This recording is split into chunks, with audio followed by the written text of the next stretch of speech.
পুরুলিয়া শহর যুব তৃণমূল কংগ্রেসের উদ্যোগে হিট দ্য উইকেট খেলার মাধ্যমে খেলা হবে দিবস পালন করা হয়।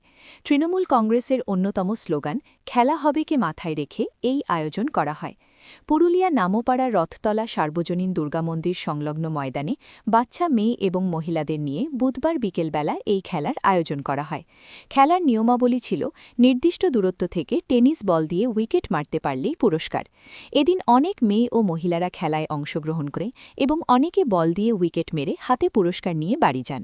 খেলায় উপস্থিত পুরুলিয়া যুব তৃণমূল কংগ্রেসের নেতৃত্বরা বিজয়ী মহিলাদের হাতে পুরস্কার তুলে দেন।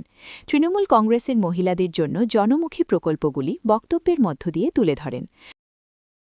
জেলা যুব তৃণমূল কংগ্রেসের পক্ষ থেকে সমস্ত ব্লকে খেলা হবে কর্মসূচি শুরু হয়েছে। সেই মতো আজকে শহর যুব তৃণমূল কংগ্রেসের উদ্যোগে খেলা হবে কর্মসূচি পালন হলো। বাড়ির মহিলাদের, বোনদের, দিদিদের, মাদের, কাকিমাদের আজকে একটু আনন্দের সুযোগ করে দিলাম।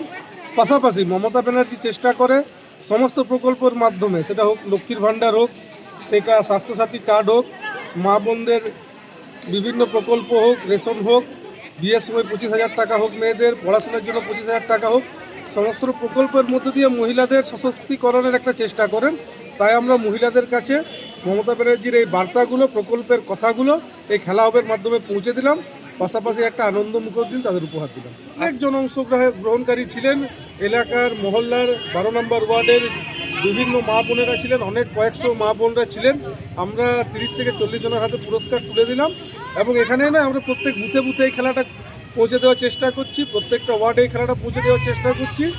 যুব তৃণমূলের এই কর্মসূচি প্রত্যেকটা ওয়ার্ডে, প্রত্যেকটা বুথে মা বোনদের কাছে পৌঁছে যাবে। তাই তো উনিই করছেন। এসআইআরে মানুষকে যেভাবে হয়রানি করা হচ্ছে, যেভাবে বৈধ ভোটারদের ভোটাধিকার কেড়ে নেওয়ার চেষ্টা চলছে, তার বিরুদ্ধে যদি সমগ্র ভারতবর্ষ জুড়ে লড়াই করছেন একমাত্র নেত্রী মমতা ব্যানার্জি, নেতা অভিষেক ব্যানার্জি। মানুষের অধিকারকে নিয়ে শুধু রাস্তায় নয়, তিনি আর সুপ্রিম কোর্ট পর্যন্ত পৌঁছে গেছে মানুষের অধিকার রক্ষার জন্য।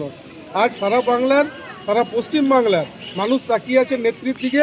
মমতা ব্যানার্জি তাদের অধিকারের জন্য লড়ছেন, তাদের ভোটাধিকার রক্ষার জন্য লড়ছেন। তার এই লড়াইকে পশ্চিমবাংলার মানুষ সমর্থন জানাচ্ছে, কুর্নিশ জানাচ্ছে এবং বুক ভরা আশীর্বাদ জানাচ্ছে।